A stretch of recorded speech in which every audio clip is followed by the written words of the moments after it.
Good evening, everyone. Welcome to the show. That's the name of it. The show. I'm your host, Trevor.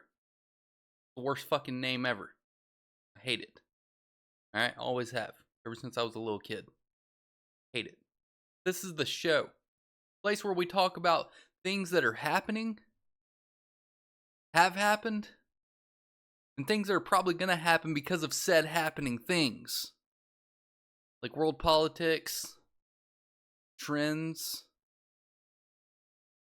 This is what my life's come to. This is what I feel like I have to do. Today, we're talking about IDF Sledgehammer Jesus.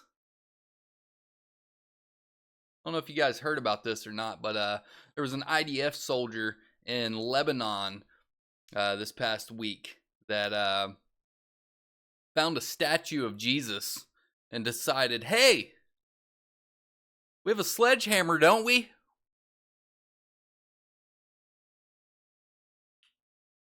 As if they've not done enough to Jesus. And I'm not even like Christian, you know? Like I'm not even like a Christian guy. But as a guy that grew up in a Christian family, I was always told, and my family was always told, and my friends were always told, as Christians, you should be accepting of other religions. But then people do shit like this. Now, is it out of character for the IDF to do stuff like this? No, not really. They've turned Palestinians into, what's that stuff called? Goulash. The Palestinians are now goulash because of said IDF, Israeli Defense Forces. You want to get technical about it.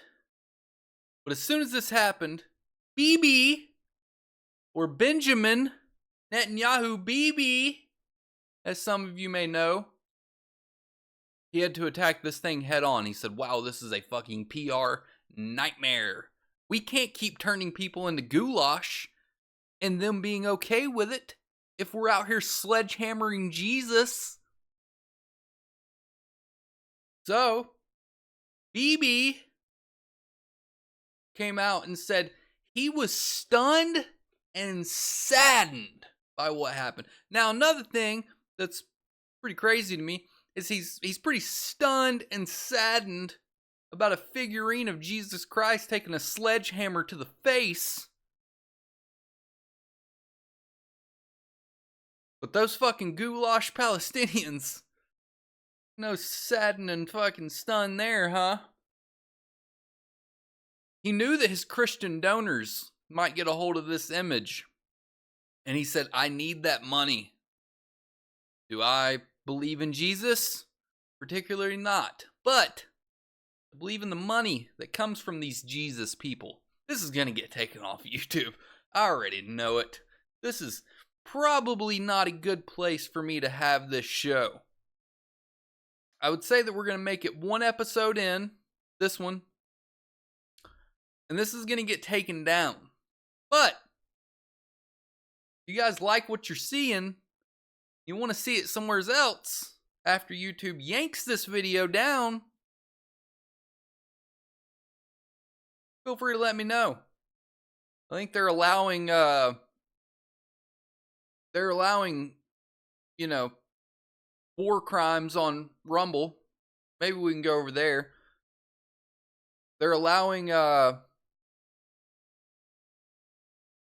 child slaughtering exercises on Spotify, so maybe we go there. Who knows? Anyways, here's the image of it. I mean, Jesus Christ. Literally. Jesus Christ. Brother. What is this? I think I might be double going right now. I was probably double voiced up there for a second. Look at this. Look at that. Sledgehammer to the face!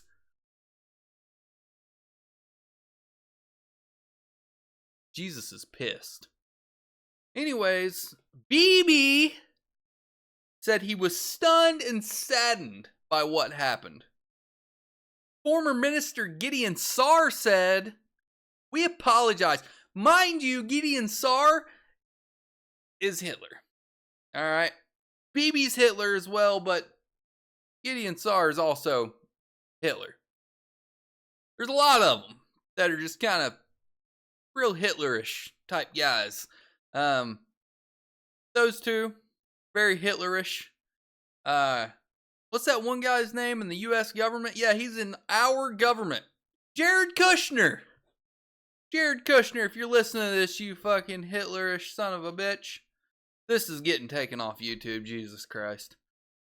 Anyways, Gideon Sarr said, "We apologize for this incident and to every Christian whose feelings were hurt." Wow. Did we hurt your feelings? Did we? We hurt your little feelings. Sledgehammer Jesus. We hurt your little feelings, Sledgehammer Jesus. Aw, you little feelings hurt. You get your little feelings hurt. Oh man, that's the way I take that. Whenever he says that, we apologize for this incident to every Christian whose feelings were hurt. I'm not even Christian and that pisses me off. I don't know who the head. It says the head of Debel's congregation, Father Fadi Flaffel. Oh my God. What is this name? What is this name? Hold on. Father Fadi Flaffel told the BBC, "We totally reject the desecration of the cross, our sacred symbol, and all religious symbols." So I'm guessing this is like the head of the church in Lebanon where this happened. Fatty Flaffel. What a fucking name. Oh God. And then he says, it goes against the Declaration of Human Rights and it doesn't reflect civility. You're damn right it don't. That's what I'm saying. As a guy that grew up in a Christian family, you know, I have a lot of Christian friends. We were all told we had to be respectful of other people's religions. Even after that one particular religion that decided they were going to take aeroplanes and fly them into buildings, we were supposed to respect them after that. We were supposed to, hey, it's okay, all right? But I'm not even fully convinced, you know, at the end of the day, if said religion took planes and flew them into said fucking towers. I gotta get some WD-40 on this chair, man. Jesus Christ. This thing's a fucking abomination. I'm gonna take a sledgehammer to this fucking chair. I tell you what I'm gonna do. Father Fatty Flaffle. Oh my God, dude. That's a crazy name. Absolutely diabolical. Again, though, what I was saying before I got off on a tangent about WD-40 and chairs and Fatty Flaffle and whatever else. I was saying that I'm not even fully convinced that said religion flew said planes into said buildings. It could have been these guys, you know. The Israeli military confirmed that the image circulating on social media was genuine and said it viewed the incident with great severity and emphasizes that the soldiers' conduct is wholly inconsistent with the values expected of its troops. I watched y'all set children on fire. Values? You have values? You have values? You have values? You have values? I watched a 2-year-old run around on fire in Palestine. Those people are goulash. But I'm supposed to believe that what you're saying is that you have values. It also, like, whenever it says the Israeli military confirmed that the image circulating on social media was genuine and said it viewed the incident, it blows my mind. Because it's almost like a kick to the face. They're like, hey, did you sledgehammer Jesus? And they're like, fuck yeah, we did. Yeah, real picture. They don't even try. Like, dude, the sledgehammer hit Jesus, and 5 minutes later, they're like, yeah, we did it. We did it. That was us. Those are our guys. They're going to be punished. You're going to be punished. But they said that they viewed the incident with great severity and emphasizes that the soldiers' conduct is wholly inconsistent with the values expected of its troops. Appropriate measures will be taken against those involved. The Israel Defense Forces (IDF) added, saying it was working with the Christian community to restore the statue to its places. Meaning, whenever they say working with the Christian community, they mean turn them into fucking goulash. Bomb them. Drop white phosphorus on them. That's what they're saying. It's storming here, so if you hear thunder, you know what's going on. It's storming here. Former U.S. Congresswoman Marjorie Taylor Greene also shared the picture and wrote, "Our greatest ally that takes billions of our tax dollars in weapons every year." Yeah. And at one time, you signed off on that. Now you don't anymore because you've finally, I guess, seen what's happening. And you finally realize, hey, maybe we shouldn't send billions of dollars to the people that are turning 3-year-olds into goulash. Now you get it. A recent survey by the Pew Research Center, a U.S.-based think tank, suggested 60% of adults had an unfavorable view of Israel, up from 53% last year. Jesus! This is not good, folks. I mean, that's a crazy sentence to read. I've not read this entire article. The fact that, you know, this is coming from the BBC, by the way. The Big Black Conundrum. Sorry. The Big Beautiful Clock. A recent survey by the Pew Research Center, a U.S.-based think tank, suggested 60% of U.S. adults have an unfavorable view of Israel, up from 53% last year. So you mean to tell me, what is that? So 7% of people didn't have an so 93% of adults had a favorable opinion. And mind you, the conflict in Palestine started in 2023. So we're 3 years in. So it's taken these people 2 years, 2.5 years to be like, oh, we don't like that.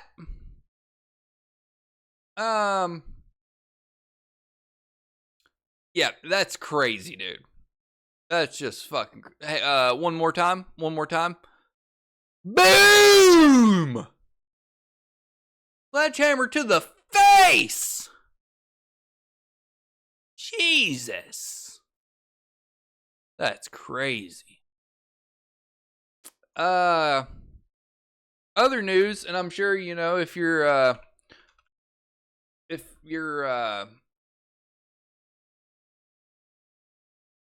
like unemployed and really don't have anything going on in your life, then this probably means a lot to you.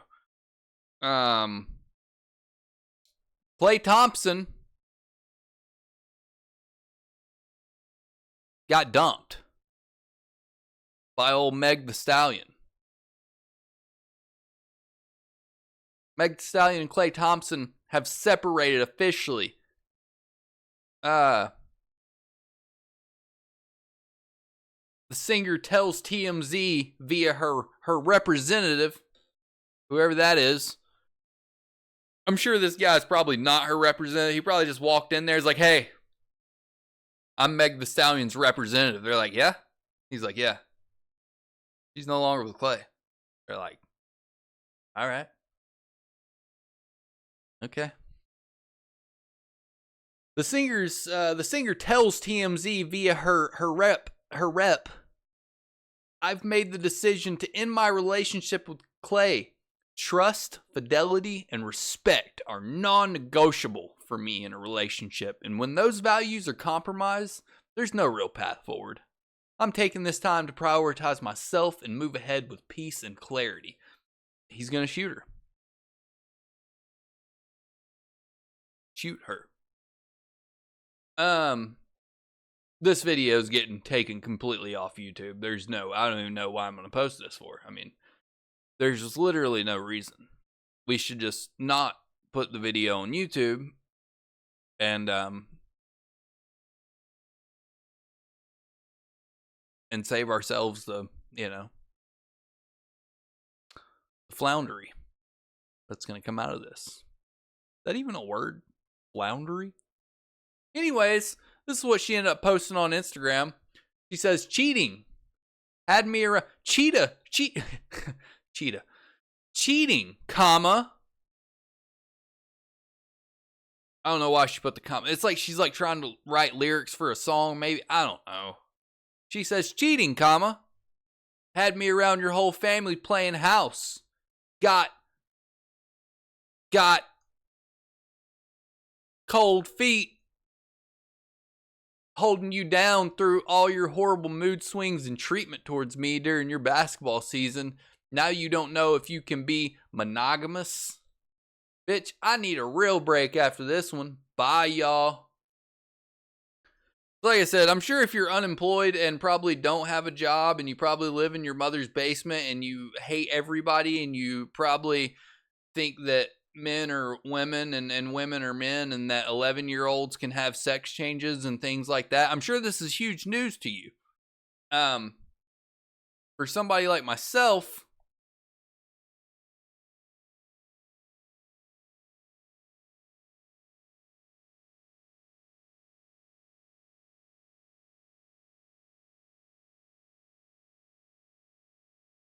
I need some fucking WD-40 for this damn chair, dude. But I mean, dude, this is what our world has came to. You know, we're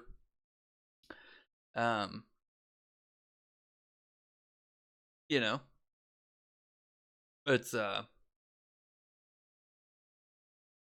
insanity. I mean, it truly is. It's just this is what we've kind of came to this conclusion that Meg the Stallion is big news to all of us. Like, I don't know.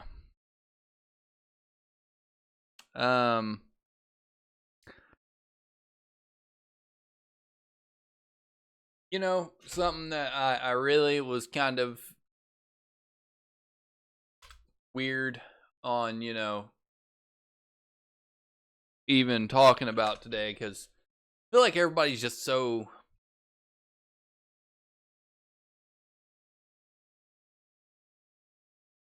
everything's kind of so just like up in the air about this topic. Some people that especially like the just women in general that, you know,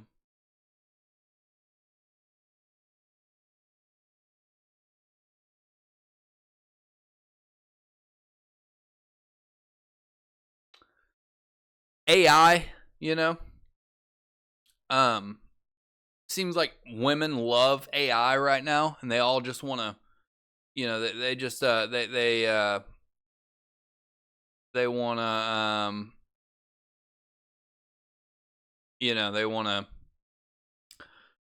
they want to just ask AI everything, and they want to get it all from AI. And I can't lie, I get some stuff from AI occasionally. I'll type in a couple things, I'll conversate, I'll anything to not conversate with real human beings at the end of the day. That's kind of that's kind of where I'm at. Like, it's, AI probably is better conversing with than than real human beings. It's unfortunate, but it's where we're at. Anyways, AI talent war. This is a little bit of tech news for you. This is from CNBC. Software industry is a new target as top executives jump ship to OpenAI. Not to open AI, but like the company OpenAI, saying that top executives are jumping ship to go to OpenAI.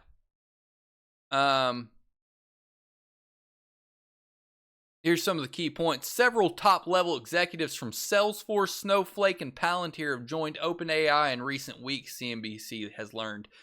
The move underscores the challenges in the software industry as it grapples with AI disruption.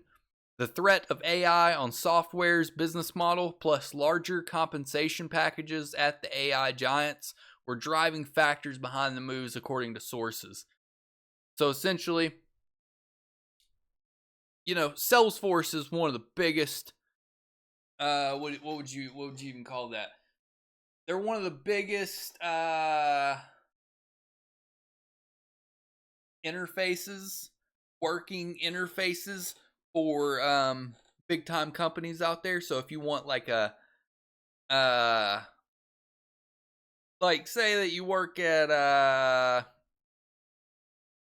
I don't know, say you're a prostitute. And your pimp, he's booking appointments. He's just booking appointments. He's getting in touch with people. He's like, hey, this is jizz prostitution. This is jizz prostitution. How can I help you? And they're like, yeah, I'd like to get a number 5 and a number 6, and hold the white girl. And he's like, all right, would you like to jumbo to our upgraded large version? And he's like, no. All right. And so the whole time he's got a tablet out, and he's sitting there, he's on Salesforce, and he's like, create new appointment, pick your prostitute character, whatever. It's almost like a video game at this point. Pick your character.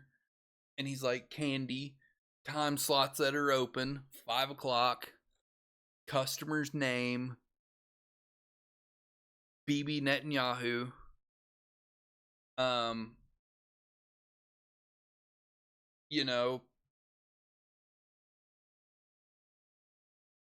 guess that would be it. I guess that's all the info. No, like credit card info, expiration date, CVV. Basically, the guy that ran that platform for Salesforce, he's gone. So eventually, at some point, the pimp is going to have to get away from Salesforce because they might be going under. You know, unless they create their own AI model, or maybe they sign a deal with somebody like OpenAI or, you know, Palantir or somebody like that. Maybe they make their own AI. There's no telling.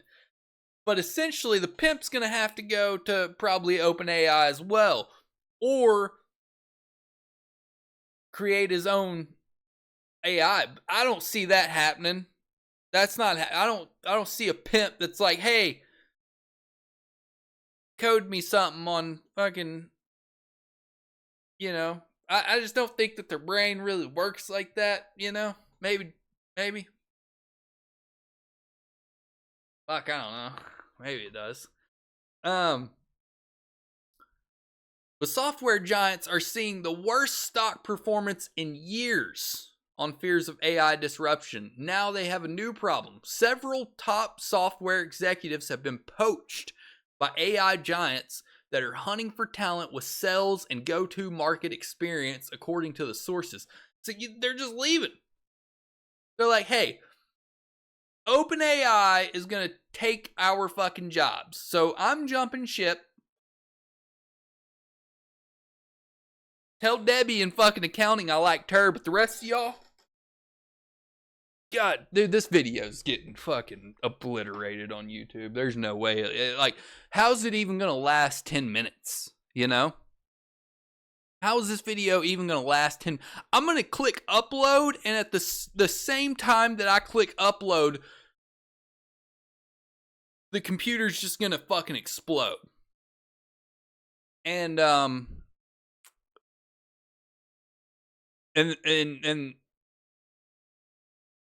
5 to 7 federal agents will show up to my door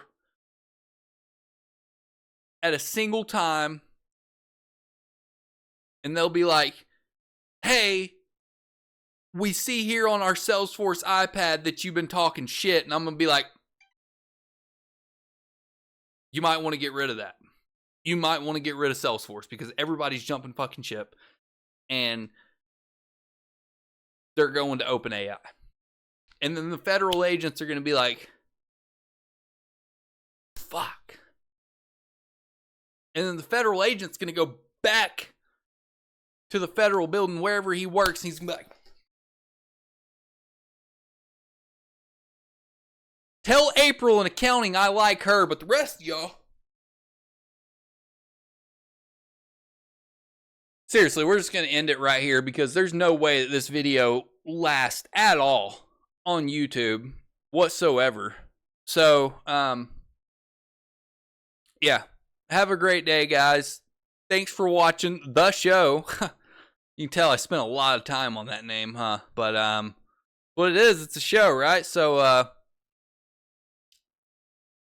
what are you going to do? But, Salesforce is out. Salesforce is probably going to go out of business in the next 5 months. That's all you need to know, all right?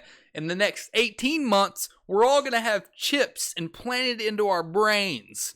From there, we will be one with the sentient AI. The AI will tell us what to do, when to do it. It'll book all of our prostitution appointments for us. So, if you're having any troubles, don't fret. This thing's going to run your prostitution rink. This thing's going to run